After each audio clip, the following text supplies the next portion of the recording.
نحمدہ ونصلی ونسلم علی رسولہ الکریم اما بعد فاعوذ باللہ من الشیطان الرجیم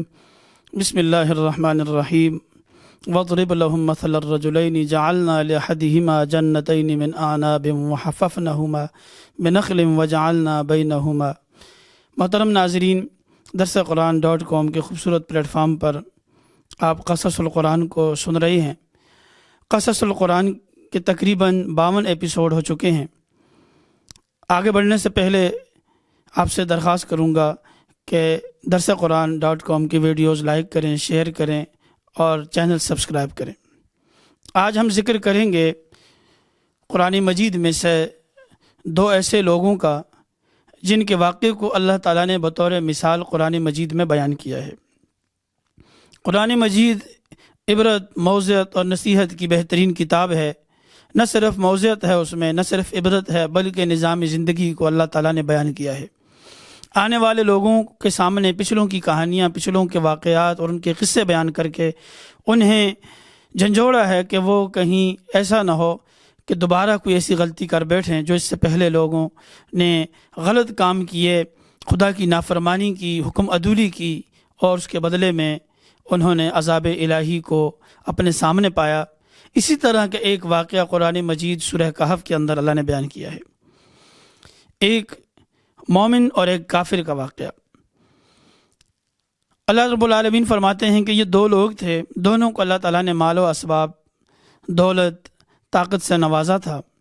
ان میں سے ایک کو اللہ تعالیٰ نے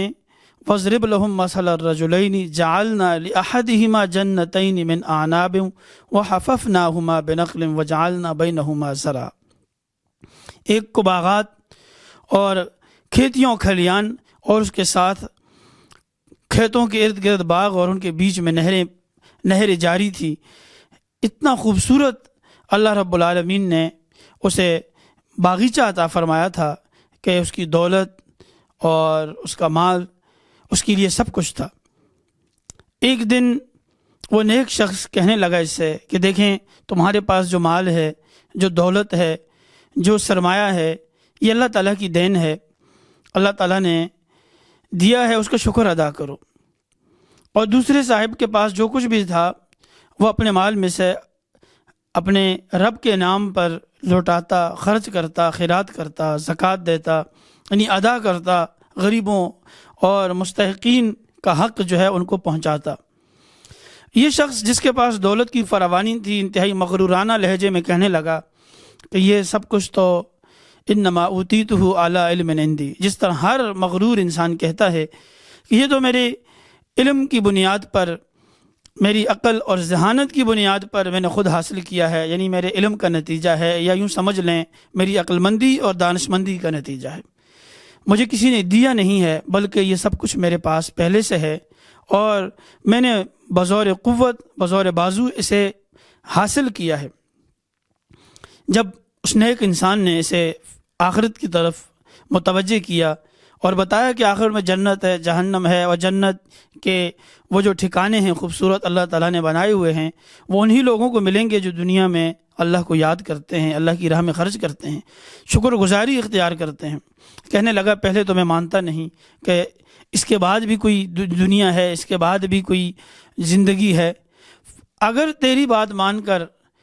تھوڑی دیر کے لیے تصور ہی کر لیا جائے کہ اس کے بعد کی کوئی اور بھی زندگی ہے، جنت اور جہنم بھی ہے،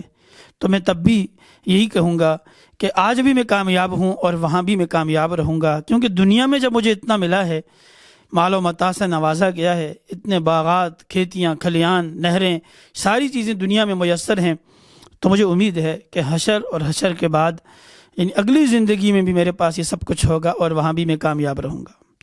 اس نیک شخص نے کہا اکفرت بالذی خلقک من تراب ثم من نطفۃ ثم سواک رجلا، تم اس رب جلیل کی ناشکری کرتے ہو، نافرمانی کرتے ہو، جس نے تجھے پیدا کیا مٹی سے، پھر ایک حقیر قطرے سے، اور تجھے ایک خوبصورت انسان بنایا، اس کی ناشکری اور نافرمانی کا راستہ اختیار کرتے ہو۔ ایسا نہ کرو، بلکہ شکر گزاری کی راہ اختیار کرو۔ لیکن یہ دنیا کے دولت مندوں کا وتیرہ ہے اور طریقہ ہے کہ اللہ جب کسی کو دے کر آزماتا ہے تو یہ آزمائش بڑی سخت ہوتی ہے، لے کر بھی آزماتا ہے، دے کر بھی آزماتا ہے، لیکن ہمیشہ جن کو دولت کی فراوانی، طاقت، مال، حکومت، سیادت، قیادت دنیا میں اللہ تعالیٰ نے زیادہ دیا ہے، ان کی آزمائش بھی بڑی سخت ہوئی ہے۔ فرعون، نمرود، قارون، حامان، جتنے بھی بڑے بڑے شداد گزرے ہیں جن کے پاس سب کچھ تھا لیکن انہوں نے اللہ کی نافرمانی کی روش کو اختیار کیا، تو یہ نافرمانی میں اس قدر مغرور ہو جاتے ہیں کہ بھول جاتے ہیں آنے والے کل کو، آنے والے وقت کو، انہیں اندازہ بھی نہیں ہوتا کہ کل کیا ہوگا۔ تو وہ بھی انتہائی مغرور ہو کر کہنے لگا کہ نہیں، مجھے کسی کی شکر گزاری کی کوئی ضرورت نہیں ہے، اللہ تعالیٰ نے اس سے یہ سب کچھ چھین لیا۔ اللہ تو اس پر بھی قادر ہے کہ وہ کسی مالدار سے چھین کے کسی غریب کو دے دے۔ غریب جس کے پاس کچھ نہیں ہے، بے سر و سامانی کے عالم میں ہے، اللہ اسے مالدار بنا دے، بادشاہ بنا دے فقیر کو، اور بادشاہ کو فقیر بنا دے۔ تو اس شخص نے جب دیکھا کہ اس کا مال، اس کی کھیتیاں، کھلیان، سب کچھ ختم ہو گیا، تو سب کچھ ختم ہو جانے کے بعد مال و متاع، ساری چیزیں اللہ تعالیٰ نے ان سے محروم کر دیا، چھین لی، تو بڑا پچھتایا، پھر بہت ہی زیادہ اس پر غمزدہ ہوا اور کہنے لگا کاش میں اس وقت ناشکری کا راستہ اختیار نہ کرتا، کاش کہ میں اس رجل مومن کی بات مان لیتا اور میں رب کی نافرمانی کے بجائے شکر گزاری کی راہ اختیار کرتا، میرے ساتھ آج یہ حادثہ پیش نہ آتا۔ لیکن یہ بھی اللہ تعالیٰ کی سنت ہے، سنت اللہ ہے کہ اللہ تعالیٰ جو قانون امہال ہے، مہلت دینے کا جو قانون ہے اللہ تعالیٰ کا، اس مہلت کے اندر ہی بندے کو یہ فیصلہ کرنا ہوتا ہے کہ وہ شکر گزاری کی راہ پر چل پڑے۔ وہ مہلت جب ختم ہو جاتی ہے پھر اللہ تعالیٰ گرفت میں لے لیتا ہے۔ یہ تو فرعون نے بھی بڑی حسرت سے کہا تھا کاش میں موسیٰ کی نصیحت کو مان لیتا تو آج میرا یہ حشر نہ ہوتا، لیکن چونکہ اب وقت گزر چکا تھا۔ اسی طرح اس شخص کے ساتھ بھی جو واقعہ پیش آیا، اس کا وقت گزر چکا تھا۔ یہ مثال اللہ تعالیٰ نے بیان کی ایسے وقت میں کہ جب مشرکین مکہ رسول اکرم صلی اللہ علیہ وسلم کی توہین، تضحیک اور آپ صلی اللہ علیہ وسلم کو ہر طرح سے تکلیف اور ایذا پہنچا رہے تھے۔ مکہ والوں کے پاس سب کچھ تھا، دولت بھی تھی، اسباب بھی تھے، طاقت بھی تھی، ساری چیزیں انہیں حاصل تھی، لیکن سامنے رسول اکرم صلی اللہ علیہ وسلم اور آپ کے دامن میں آنے والے لوگوں کے پاس کچھ بھی نہیں تھا۔ اگر کوئی چیز تھی تو وہ آخرت تھی، اچھے اخلاق تھے، اچھا کردار تھا۔ اللہ رب العالمین نے ان کے سامنے مثال بیان کی کہ تم آج جس دولت پر اتراتے ہو، بڑے بڑے سردار تھے، عتبہ، شیبہ، ابو جہل، اور بڑے بڑے لوگ تھے، بڑے نام تھے ان کے، بڑی ان کی جو ہے جاگیریں تھیں، دولت کی فراوانی تھی ان کے پاس، اسی پہ تو وہ ناز کیا کرتے تھے۔ پہلے تو وہ قرآن کو سننے سے اور حضور نبی کریم صلی اللہ علیہ وسلم کے پاس آنے سے ہی انکاری تھے، لیکن اگر کبھی کبھار بھولے سے یا کسی بھی وجہ سے وہ آ بھی جاتے تو تب بھی یہ شرط رکھتے کہ یہاں جو فقیر، درویش صفت لوگ بیٹھے ہوئے ہیں، ان فقراء کو یہاں سے اٹھایا جائے، ہماری شان کے جو ہے خلاف ہے، ہماری توہین ہے کہ ہم ان کے برابر بیٹھیں، ہم سے بات تب کی جائے جب یہ فقیر لوگ اس دربار میں نہ ہوں، تب ہم سے بات کی جائے، اس لیے کہ ہم صاحب ثروت لوگ ہیں، مالدار لوگ ہیں، طاقت والے، جاہ و جلال والے، منصب والے لوگ ہیں۔ اللہ تعالیٰ نے ان کی ساری طاقت، دولت، جاہ و جلال، منصب، عزت، شہرت، جو کچھ بھی تھا میدان بدر میں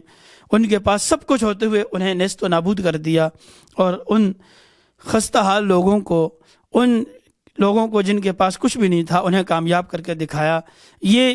ان واقعات کے ساتھ مماثلت ہے۔ اسی لیے پچھلی امتوں کے، پچھلے لوگوں کے واقعات قرآن نے بیان کیے کہ لوگ ان سے عبرت سمیٹیں، نصیحت حاصل کریں۔ اللہ کے ہاں قابل قبول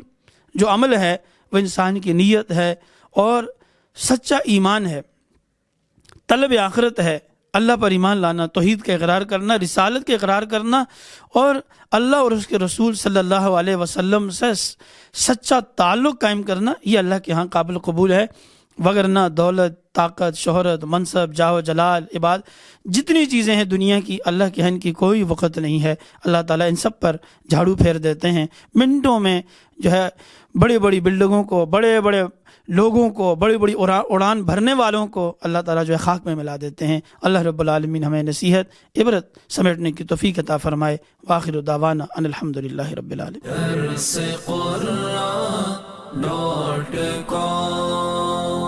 www.darsequran.com